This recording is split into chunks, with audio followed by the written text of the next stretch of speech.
नमस्कार अंधभक्तांनो. खरंच अंधभक्तांनाच म्हणावं लागणार आहे, कारण की ज्या पद्धतीने मीडियामध्ये न्यूज पेरली जाते की भारत आता 4थ्या क्रमांकाची अर्थव्यवस्था बनलेलं आहे. तर बनलं कसं, किंवा ज्या पद्धतीने गोदी मीडिया आहे ही बातमी टॉपला दाखवते, ट्रेंडिंगला दाखवते, त्या पद्धतीने ह्या गोष्टी आपल्याला समजून घ्याव्या लागणार आहेत. आणि त्याच समजण्यासाठी आज जे काही अंधभक्त आहेत त्या अंधभक्तांना खरंच त्यांचा आरसा दाखवणं गरजेचं आहे. कारण की आरसा जर नाही दाखवला ते झोपेतच असणार आहे. त्यांना कळणारच नाही नेमकं काय आहे. नेमकं आपण हे जे काही गोदी मीडिया आहे, बरं गोदी मीडिया तर जाऊ द्या, जे काही खूप महान सज्जन म्हणजेच नरेंद्र मोदी शेठ यांना आपण निवडून कशासाठी दिलं. आज जवळपास 11 वर्ष झाले त्यांना निवडून. ओके, त्यांनी कामं काय केले हा सगळ्यात महत्त्वाचा प्रश्न. आपण त्यांना निवडून कशासाठी दिलं होतं. बेरोजगारी होती, ओके, रोजगार उपलब्ध नव्हता, वाढती महागाई होती, देशाला प्रगतीची गरज होती, देशामध्ये चेंज पाहिजे होता, देशामध्ये असं वाटत होतं की कायदा आणि सुव्यवस्थेचे जे काही प्रश्न आहेत ते व्यवस्थितरित्या हाताळले जातील, यासाठी आपण नरेंद्र मोदी शेठला निवडून दिलं होतं.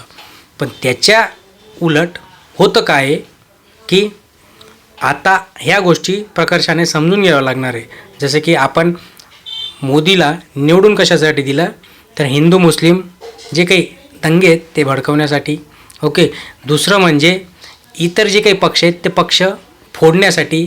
ओके, भ्रष्टाचार जे होत आहेत ते भ्रष्टाचार दाबण्यासाठी. ओके, जे म्हणजे सुरुवातीला सांगत होते की प्रत्येकाच्या अकाउंटमध्ये 15 लाख येतील, ते 15 लाखाचं स्वप्न अजून माझं फिटलेलं नाही आहे, किंवा ते स्वप्नातनं मी अजून बाहेर आलेलं नाही आहे. मोदी शेठ मला स्वप्नात येतं आणि ते म्हणतात की 15 लाख तुमच्या अकाउंटमध्ये येतील. ओके, ह्या सगळ्या गोष्टींसाठी आपण निवडून दिलं होतं का मोदीला? तर नक्कीच नाही. तर कशासाठी निवडून दिलं होतं?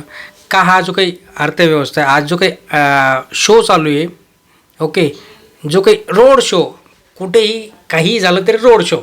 ओके, गुजरातमध्ये रोड शो चालू आहे. हा रोड शो कशासाठी? हे सगळ्या गोष्टीचा विचार करणं गरजेचं आहे. त्या सगळ्या गोष्टींचा आपण आज बोलणार आहोत. चॅनलला अजून सबस्क्राईब केलं नसेल सबस्क्राईब करा. तुमच्या सपोर्टची खूप काही गरज आहे. सबस्क्राईब करा, लाईक करा, जास्तीत जास्त शेअर करा. सगळ्यात मुद्दा सुरू होतो 14-15मध्ये मोदीला निवडून दिलं. त्याच्यानंतर एका रात्रीत यायचं 8-8:30 वाजता मीडियामध्ये आजपासून सगळी काही नोटबंदी, डिमॉनिटायझेशन. ओके, म्हणजे नवीन नोटा, त्या कागदांना जे काही आता ह्याच्यामध्ये पण एवढा गाजावाजा करण्यात आला की नवीन नोटा येतील. गोदी मीडियाचं तेवढंच AI नव्हतं, AIच्या पुढची गोदी मीडिया, की नोट्समध्ये चिप्स असतील, त्या चिपने आपल्याला समजेल की कुठे किती दिवसापासून किती पैसा पडलेला आहे. या सगळ्या गोष्टी पसरवण्यात आल्या. आणि जो काही आधीचा पैसा आहे, आधीच्या ज्या काही नोट्स होत्या त्या लपवलेले जे काही लोक आहेत त्यांचं असं नुकसान होणार, ते कंगाल होणार, भ्रष्टाचार थांबणार. तर याच्याने काही कुठला भ्रष्टाचार थांबलेला नाही आहे. तुम्हाला वाटत असेल तर नाही, नक्कीच नाही. त्याच्यानंतर भावाच्या डोक्यात काय आलं काय माहिती, GST. आता GSTने जे काही छोटे मोठे व्यावसायिक होते, छोटे मोठे उद्योगधंदे करणारे लोक होते, त्यांचे सगळ्यांचे धाबे आणले. त्यांना अक्षरशः तो काही व्यवसाय होता तो गुंडाळून दुसऱ्याच्या घरी कामाला जावं लागलं. एवढी वाईट बिकट परिस्थिती शेठने करून ठेवली. तिसरं म्हणजे जे काही कोरोनामध्ये म्हणजे बुद्धीला सलाम करावं लागणार आहे की कोरोना जाणार कसा, घंटा वाजून कोरोना जाणार. आता त्यांच्याच पक्षातले काही लोकांनी मागे व्हिडिओ आले की घरांना गोबर लावा, शाळेमध्ये गोबर लावा. गोबर ही आपली खूप काही आधीपासून संस्कृती. काही लोकांनी तर एवढे अंधभक्त झाले की गाड्यांना शेण लावले. बरं, असो, तो जाऊ द्या तो विषय. सगळ्यात महत्त्वाचं म्हणजे जे काही आता ऑपरेशन सिंदूर झालं, ऑपरेशन सिंदूरमध्ये सगळ्या काही गोष्टी गुपित होत्या. ऐन मुवमेंटला कोण पायलट असणारे, काय असणारे, काही नाही, सगळं गुपित होतं असं त्यांचं सांगणं आहे. दुसरीकडे जयशंकर म्हणतो की आम्ही पाकिस्तानला ऑलरेडी सांगितलं की तुम्ही याच्यात पडू नका, आमचा अतिरेक्यांशी संबंध आहे, आम्ही अतिरेक्यांशी भांडण करतात. दोघांची गोष्टी विरोध झाल्या. आणि आता काय ते शिष्टमंडळ बनवलं, त्याच्यामध्ये ते OBC राष्ट्रवादीचे नेते, TCS, खालची खूप काही म्हणजे वेगवेगळ्या पक्षातले, आपल्याला नाव पण माहीत नाही अशा पक्षातले लोक, त्यांना पाठवलं आणि परदेशात ते सांगताय की आम्ही कसं दहशतवादाला आळा घातला, या सगळ्या गोष्टी.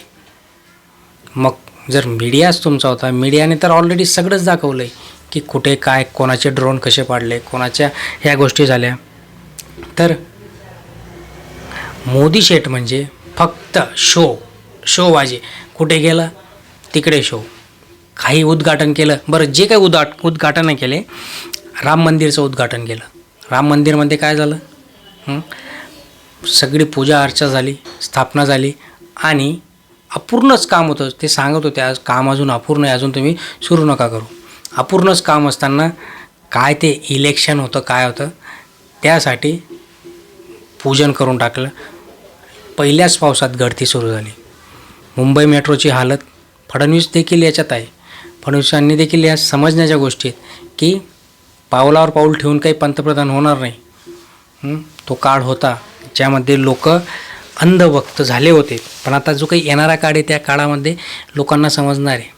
मुंबई मेट्रोची ज्या पद्धतीने हालत झाली, 37,000 कोटी रुपयांचा त्याच्यामध्ये पाण्यामध्ये चिखल झाला, पैशाचा चिखल झाला, या सगळ्या गोष्टी. बरं, जे काही सांगत होते महत्त्वाचं म्हणजे जी काही अर्थव्यवस्था आहे आपली, 4थ्या क्रमांकाची अर्थव्यवस्था होणार किंवा झाली आता, आणि आपण जपानला मागे टाकलं. ओके, जपानला कितीने मागे टाकलं हे काही सांगत नाही आहे. सगळ्यात महत्त्वाचं म्हणजे आजची जी काही आपली अर्थव्यवस्था आहे ती 4.18 ट्रिलियन एवढी अर्थव्यवस्था आहे आपली, बरोबर. आणि जपानची किती आहे? 4.18.6. आपले 4.187, जपानची 4.186, म्हणजे 0.001ने आपण मागे टाकलं. तर एवढा हा जो 56 इंचचा सीना दाखवतं, एवढा मोठा गर्व करतो. अरे मागच्या 2004पासून आपली जी काही अर्थव्यवस्था होती ती खूप काही चांगली होती, आणि जर आज त्याच पद्धतीने काम सुरू राहिलं असतं तर आज नक्कीच आपण कमीत कमी 2ऱ्या नंबरवर गेलो असतो. जागतिक महासत्ता जे काही बनण्याचं स्वप्न होतं अब्दुल कलामांचं, ते आज नक्कीच कुठंतरी साकार होताना आपल्याला दिसलं असतं. आणि हे जे काही सांगताय की आपली अर्थव्यवस्था पुढे झाली, सगळा घोड आज जर विचार केला तर आज प्रत्येकाच्या डोक्यावर एवढं काही कर्ज आहे, ते कर्ज फेडताना नाकी नऊ येणार आहे. आणि हे सगळं उलटं पुलट होणार आहे. सगळं काही टेन्शन सगळं सामान्य जनतेच्या डोक्यावर येणार आहे. आज महाराष्ट्राची एवढी बिकट परिस्थिती आहे.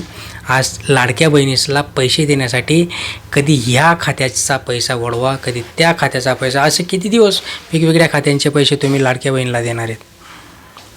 एक ना एक दिवस सगळ्या खात्यांचे पैसे संपतील आणि जी काही लाडकी बहीण योजना आहे ती लाडकी बहीण योजना देखील बंद पडणार आहे. या सगळ्या गोष्टींचा विचार करणं गरजेचं आहे. हे जे काही अंधभक्त आहेत, मे बी ते खाली कमेंट बॉक्समध्ये काहीही लिहितील, त्याला आपण घाबरत नाही. पण जे काही अंधभक्त आहेत त्या अंधभक्तांनी हे गोष्टी समजणं गरजेचं आहे की आपण कुठल्या उच्च शिक्षिताला या पोस्टवर बसवतो आहे, या गोष्टी समजणं गरजेचं आहे. नाहीतर आपल्या देशाची प्रगती अजून हा जो काही पॉईंटमध्ये जाणं आपण खाली यायला वेळ लागणार नाही. या सगळ्या गोष्टींवर विचार करणं गरजेचं आहे. मित्रांनो, तुमच्या काय प्रतिक्रिया आहेत शेठविषयी त्या नक्कीच खाली कमेंट बॉक्समध्ये कळवा. चॅनलला सबस्क्राईब करा, लाईक करा, शेअर करा. धन्यवाद.